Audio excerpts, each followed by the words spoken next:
se desenvolvían fuera del sistema y por lo tanto no creían en los mecanismos legales o formales de transformación social y lo que pretendían era la revolución violenta. Ustedes veían la injusticia, digamos, eran conscientes de la injusticia. Por cierto que sí, tanto que nosotros fuimos los que iniciamos desde el gobierno las transformaciones sustantivas que se operaron en este país.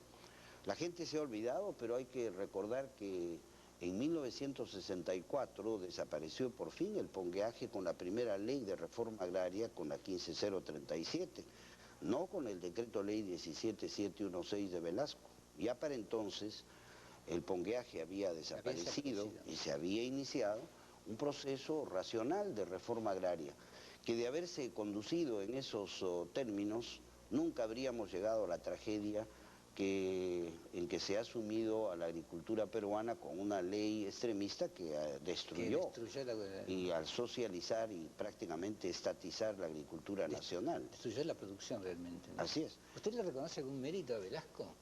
Bueno, mire usted, yo creo que él ha tenido y tiene historiadores que han hecho el elogio de su gestión.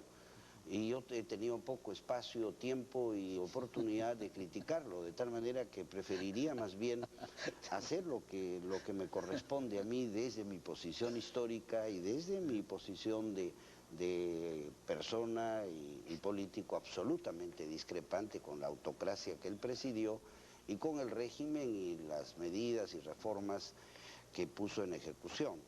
Sin embargo, no quiero dejar de reconocer que cuando menos en lo personal nunca creo que nadie le imputó incorrección o falta de honradez personal y ese es un evidente mérito que tampoco se puede olvidar, que es exactamente lo mismo que puede decirse del general Morales Bermúdez, el que además tiene adicionalmente en su haber el mérito histórico indiscutible de haber recibido una dictadura y entregado una democracia al país en un gesto que ciertamente es plausible y digno de reconocimiento histórico.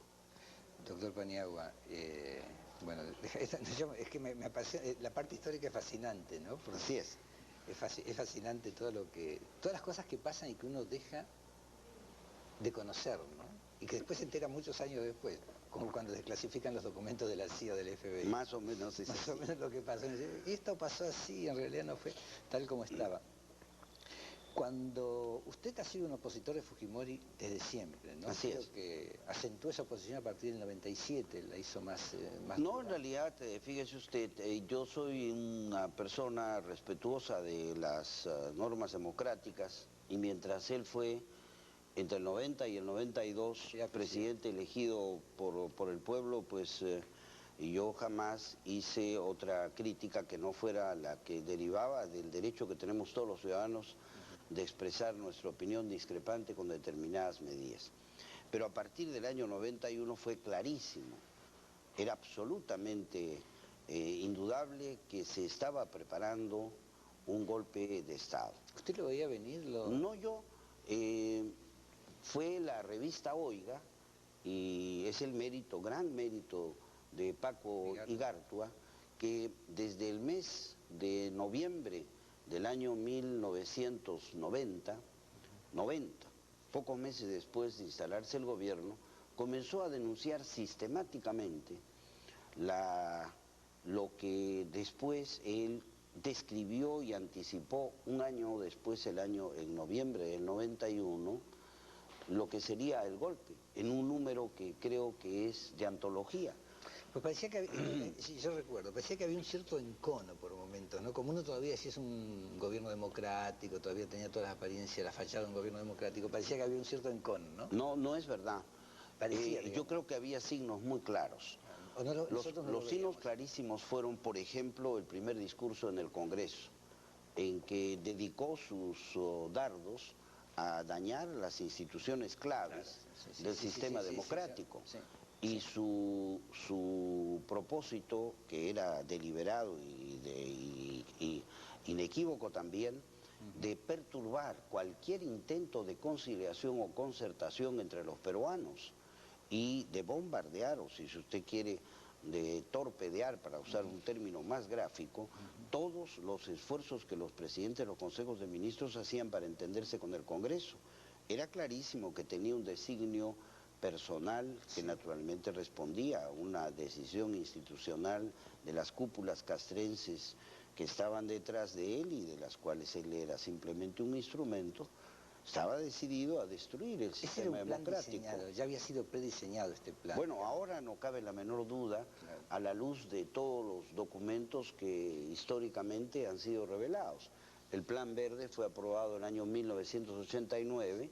El Plan Verde tenía por objeto simplemente instaurar en el Perú un nuevo militarismo que yo he calificado como un militarismo corporativo que pretendía, a través de fórmulas semejantes a las utilizadas por el pinochetismo chileno, pues rectificar los graves errores de la política estatista de Velasco y del régimen militar para sustituir esa política por una de inspiración neoliberal, y que a lo largo de 30 años, que era el plazo que ellos se habían fijado o establecido para transformar el país y convertirlo en un país del primer mundo, ejercerían en el Perú lo que llamaban una democracia dirigida, que no era nada más ni nada menos que una autocracia abierta y desembosada. Y cuando aparece Fujimori dice, este es el momento, ¿no? Pues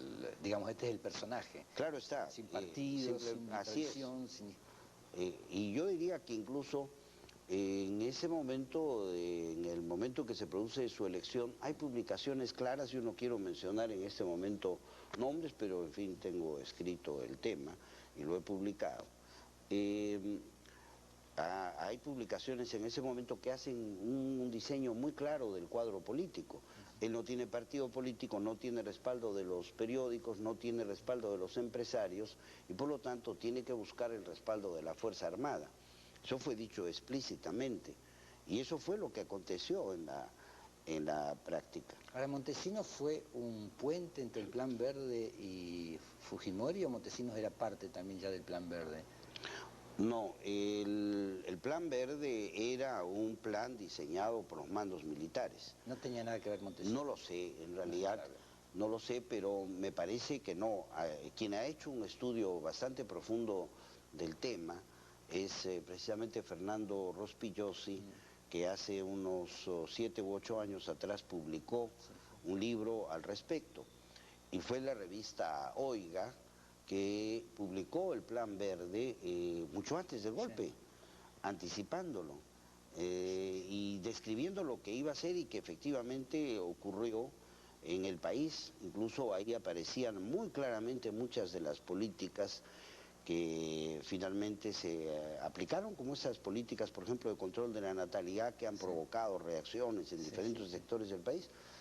De modo que tengo la impresión que este fue un proceso en que la destrucción de las instituciones democráticas y constitucionales obedeció a un plan cuidadosamente diseñado y que fue aplicado con una diabólica constancia y diligencia que naturalmente ha sumido al país en la situación que todos sabemos y conocemos. Ahora, ellos no contaban que la corrupción iba a ser tan grande, tampoco supongo que cuando pergeñaron este plan no pensaron que iba a ser una corrupción generalizada, la que se iba, porque en última instancia fue... Bueno, no, el plan desde luego no prevé ningún mecanismo que favorezca, ¿no es verdad?, un proceso de corrupción. Pero lo que todos sabemos es que en un régimen autocrático donde no hay transparencia, donde no existe una efectiva fiscalización, el resultado final es el que en medio de la oquedad y del secreto,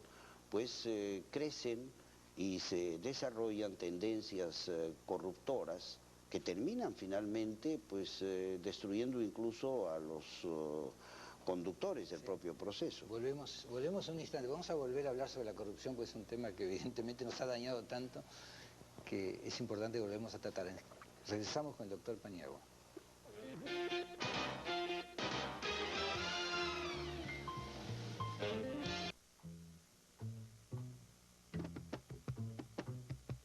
Porque la cultura peruana es múltiple. Ya salió múltiple, cultura peruana. Política cultural, análisis, literatura, pintura, poesía, novedades y mucho más. Múltiple, la revista del Perú en todo el Perú, a solo 10 soles.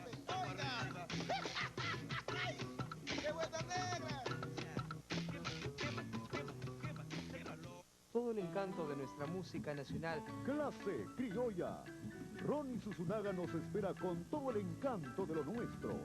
Los sábados de 1 a 2 de la tarde por Nacional 103.9 FM y 33 ciudades en todo el país. Una cita con la peruanidad aquí en Nacional, la radio.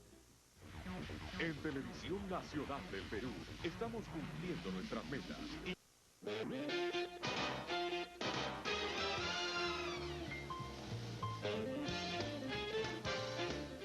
Bueno, continuamos con el doctor Paniagua. Hoy empezó la Comisión de la Verdad, doctor Paniagua, que ha sido criticada, está siendo atacada en este momento, pero esta primera reunión donde la gente rindió testimonio fue dramática. ¿Usted imaginó que podía ser tan dramático?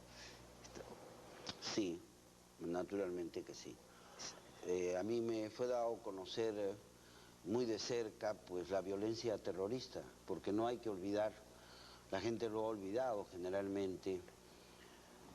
Algunos centenares de miembros del Partido Acción Popular fueron asesinados por Sendero Luminoso, fueron víctimas de Sendero Luminoso. Sendero Luminoso hizo un ataque en nuestro propio local partidario y asesinó a miembros de nuestro partido. Asesinó a modestos gobernadores, tenientes gobernadores, subprefectos, algún prefecto. Atentó contra el alcalde de Ayacucho, Jáuregui, que era de Acción Popular, y lo ha dejado inválido hasta el día de hoy. En fin, tenemos víctimas en que hemos sufrido casi como en carne propia la violencia brutal del terrorismo.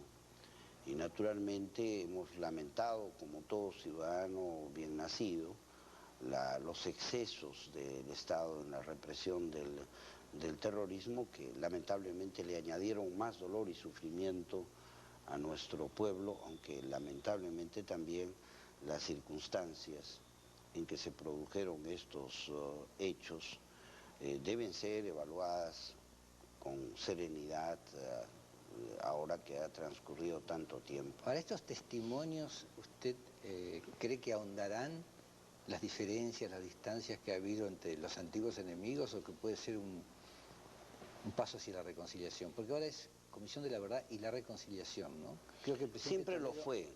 El decreto lo dice y me parece justo reivindicarlo, porque el decreto en su parte dispositiva señala precisamente que el objeto de la Comisión de la Verdad es la investigación de los hechos que rodearon la violencia en el Perú, con el objeto primero de llegar a la verdad, de hacer justicia y echar bases firmes para la reconciliación y la pacificación nacionales.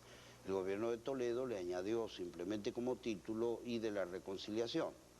Pero eso no cambia el espíritu, como que no se cambiaron ni los considerandos ni los objetivos de la comisión. Entonces, esto lo quiero mencionar porque podría dar la sensación de que hay entre una y otra diferencias. No las hay. El objeto final es ese.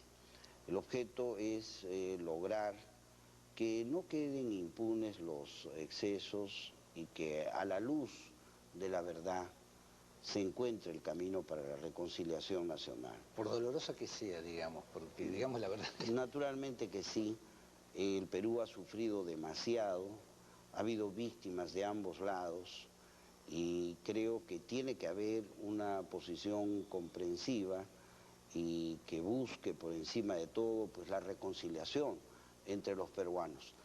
Son perfectamente explicables las reacciones indignadas de los que han sido víctimas directamente o a través de sus familiares. Y nadie puede negarles el derecho a gritar su indignación y a demandar, como lo hacen con toda razón, pues el castigo de los responsables. Y a la inversa, lo mismo, es perfectamente justificada la reprobación que deben merecer los violentos que ensangrentaron este país y que naturalmente nos sumieron en esta tragedia que tanto daño le ha hecho al Perú y que ha tornado violenta a la sociedad peruana. Es una forma de decir que no existe impunidad también, ¿no? Es decir, que la gente sepa que no quedan impunes sus crímenes, que a la larga todo va a ser revelado. Así es. Pues, porque la impresión... Yo le preguntaba el otro día a Susana Villarán, me mencionaba una frase suya con respecto al poder. Usted decía que le daba miedo el poder, ¿no? Así es. Porque visto allá afuera, uno dice, ¿por qué se transforman las personas que tienen poder? Y es cierto que se transforman. Usted no se transformó en ningún momento.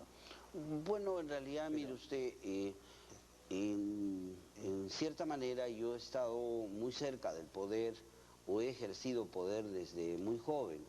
Y yo nunca he olvidado que cuando uno está en el poder, ejerce una cierta sugestión sobre las personas y hay muchas personas que se aproximan y se acercan al hombre que tiene poder. Pero luego, cuando deja uno el poder y regresa a la vida rutinaria, ordinaria, pues se encuentra con que su círculo de amigos y conocidos se ha reducido considerablemente. Y eso lo aprendí muy joven. De tal manera que ni envanecerse ni engolosinarse con el poder, porque es efímero, ¿no? Pero gente muy... Más efímero que la propia vida, ¿no? Más efímero que la propia vida. Pero doctor Paniagua, pero mucha gente muy inteligente, muy ilustrada, incluso es poseída por el... Bueno, porque tal vez no ha tenido la experiencia y no ha tenido la oportunidad de hacer la comprobación que le estoy haciendo yo. En mi caso personal, pues yo tuve la oportunidad de hacerlo muy tempranamente, de tal manera que sabía exactamente lo que iba a ocurrir, lo que ocurre normalmente cuando uno está en el poder y deja el poder. De tal manera que mejor habituarse a lo que va a durar y no a lo que no va a durar, que es lo que acontece siempre con el poder en el Perú. ¿Su familia estaba asustada cuando usted asumió la presidencia? ¿Estaba preocupada por usted? Bueno, como es natural, sí, claro, porque era la responsabilidad, la dificultad de los problemas que había que afrontar y el temor de no hacerlo con la seriedad, la solvencia y naturalmente el acierto que una circunstancia tan dramática como la que vivía el Perú exigían. Es obvio, y no solo ellos, ¿no? Mis amigos más cercanos, y ya que usted lo ha mencionado, pues muchísimas personas en el Perú a las que ahora yo quisiera agradecer, que cuando iba por cualquier lugar, y por eso lo repito siempre, me decían, estamos rezando por usted para que tenga éxito. Y usted me acaba de decir que casi le acontecía lo mismo. Pues le agradezco muchísimo, y eso ocurrió con suma frecuencia, y eso es conmovedor, ¿no? Lo conmovía, ¿no? Bueno, es natural, porque sí, claro, se siente usted con gente que es solidaria con usted, porque estar al frente de cualquier responsabilidad, y usted lo sabe, aunque no sea sino de un programa como tan importante y frente al público, pues imagino que también debe producirle a usted cada noche una suerte de temor respecto de si lo conduce bien o no. Pues eso más o menos, guardadas las distancias y las características propias de la actividad suya, es la tarea de un gobernante que está de frente al país y que tiene la obligación de hacer cosas que sintonicen con las necesidades del pueblo sobre todo, y a veces también pues con sus sentimientos y aspiraciones, y eso no es fácil. Ahora me contaba Susana que fueron a una localidad, no recuerdo el nombre, Cotahuasi. Cotahuasi, sí. Dice que los niños lo rodearon a usted, pero no porque fuera el presidente, lo rodearon porque era usted, ¿no? Bueno, en realidad no creo, pero fue un espectáculo maravilloso por el hecho de que estábamos saliendo ya de la ciudad hacia un campo de fútbol donde había aterrizado el helicóptero, y los niños, como es natural, nos estaban rodeando, no había gente mayor con su maestra. Y de pronto, no sé si fui yo o el general Ledesma que estaba con nosotros, dijo, ¿y ustedes no cantan? Y entonces comenzaron a cantar el himno de Cotahuasi, que dicho de paso era muy bello. Sí, sí. Y cantando llegamos hasta el helicóptero y todo lo demás, y era un espectáculo maravilloso. Susana Villarán, que venía con nosotros, pues tenía la grabación. Lo malo, me parece, es que el audio no estaba muy bien, pero ahí estaba. Y me acuerdo mucho que había unos turistas que estaban ahí en Cotahuasi esperando también un helicóptero estos de turismo. Y naturalmente filmaron la escena y todo lo demás. Sí, fue una experiencia extraordinaria. En realidad, lo que este país necesita es un poco de serenidad a veces, ¿no? Esa paz y serenidad que hay en los pueblos pequeños y en el alma de los niños, ¿no? Por ejemplo, en este mismo momento, menciono yo, aunque usted no lo haya mencionado, el hecho del conflicto que se suscitó entre el Jurado Nacional de Elecciones y OMPE. Ah, sí, sí. Dos instituciones que cumplieron impecablemente sus responsabilidades frente al proceso electoral que se cumplió hace un año y que aparecen ahora enfrentadas, en fin, por circunstancias que al parecer ya han sido del todo esclarecidas. Sí.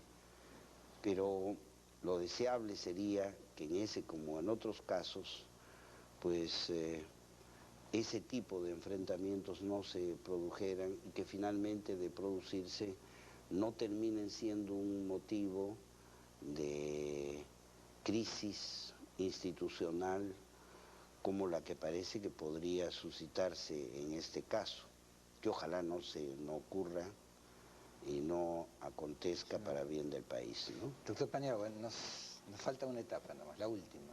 No seguimos abusando más de usted. Volvemos con el doctor Paniagua para la última etapa de este programa. Muy bien, terminamos esta última etapa con el doctor Valentín Paniagua. Una cosa que estamos hablando, los políticos no se improvisan, ¿no? Es difícil improvisar a un político.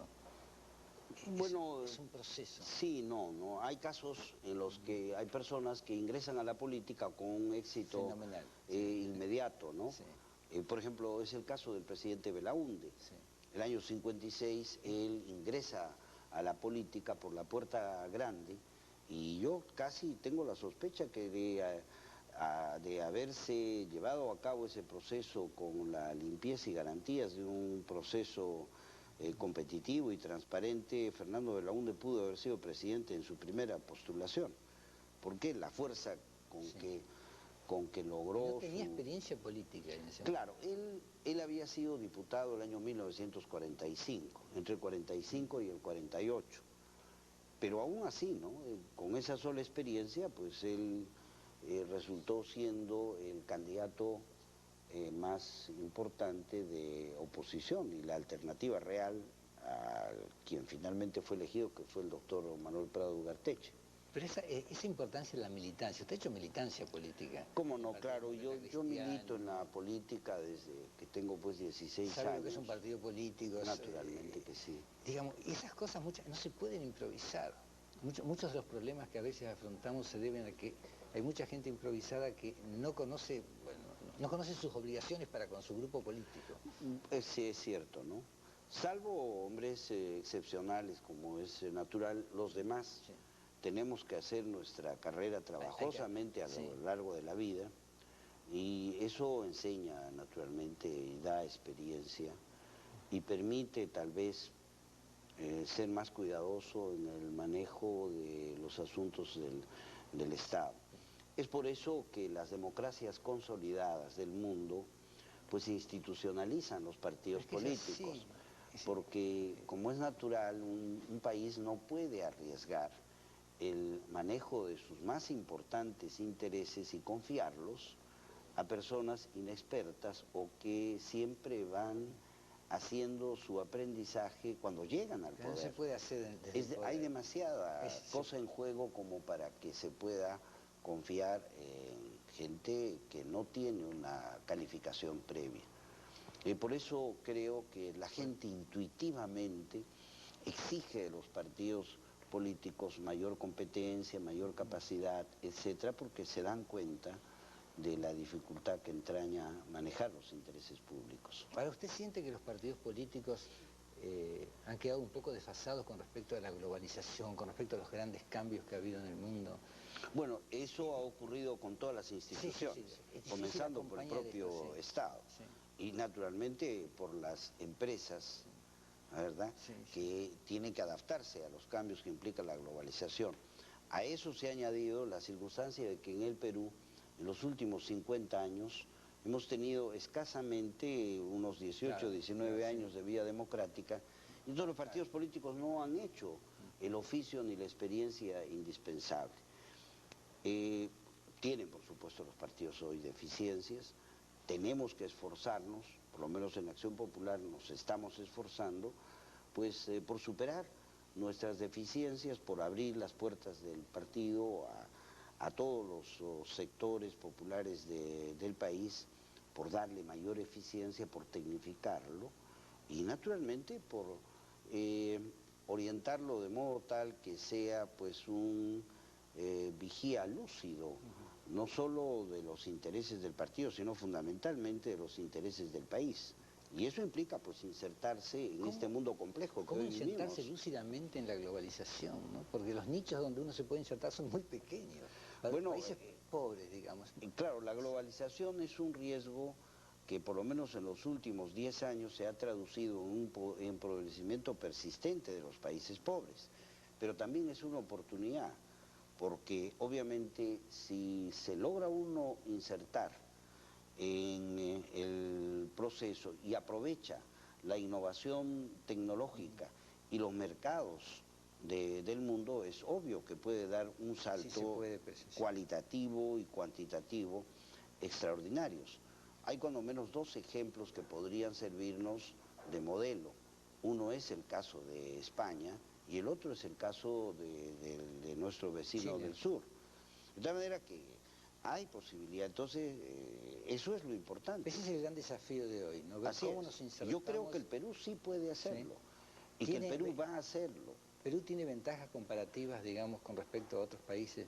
Bueno, hoy día las ventajas comparativas, si se miden por recursos o simplemente económicos, o digo recursos naturales, ya no cuentan. La ventaja comparativa, el verdadero es la creatividad, la innovación, la cultura, la educación, y por eso tiene una importancia capital la educación. Pero, claro, eso es fundamental. Lo que pasa es que todos los países capitalistas se han desarrollado en base a la educación.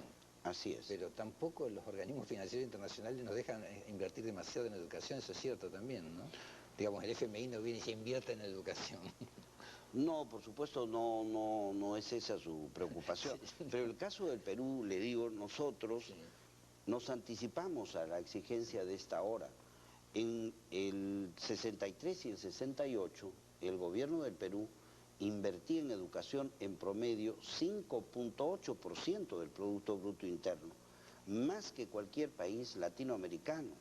La tragedia del Perú fue que en los 12 años siguientes cayó la inversión educativa y se redujo sustantivamente el gasto en educación. Velasco. Si nosotros, así es, si nosotros hubiéramos mantenido ese 5% de inversión educativa, este es el momento que el Perú estaba en condiciones de participar en el proceso de globalización con mucho éxito. Tendríamos un nivel educativo comparable al de la Argentina. Y la Argentina tiene todas las condiciones, objetivamente hablando, para competir en el mundo globalizado. Sus problemas son conocidos, son de naturaleza política más que económica o cultural. Hoy acaba de venderle un reactor nuclear a Australia. Argentina le ha vendido un reactor nuclear a escala, ganándole a Siemens, a Francia y a Canadá. Por eso digo, ¿no? En el caso del Perú, yo creo que el Perú lo puede hacer, claro que sí, y lo va a hacer. Creo que es esta una especie de coyuntura que en medio de las dificultades debe dar nacimiento, usando un poco una frase de Ortega y Gasset, a este Perú germinal, es decir, este Perú que está naciendo con una vocación de cambio, de transformación y de retorno a los ideales con los cuales los padres fundadores quisieron echar los cimientos de una sociedad en que en medio de la libertad pudiera obtenerse el bienestar de todos. Además hay una voluntad de aprender.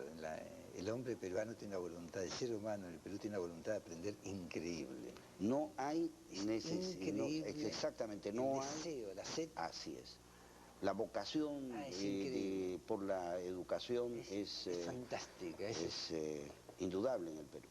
Doctor Paniagua, para concluir, usted cuando el 5 de abril del 92 llegó a clase dijo, no tengo nada que enseñarle sobre la Constitución. Es cierto. Enojadísimo estaba, con justa razón. Con justa razón, por cierto. Con justa razón. No tenía ningún objeto que yo enseñara derecho constitucional en un país en el que muchísimos abogados aplaudían el golpe de Estado y estaban asociados ya y aupados en la nueva autocracia, entre ellos muchísimos profesores incluso de aquella universidad donde yo estaba enseñando, de tal manera que era cierto, nada había que enseñar a jóvenes que después iban a encontrar desmentidas esas enseñanzas en la conducta de sus maestros. Qué buena lección. ¿Cómo reaccionaron sus alumnos?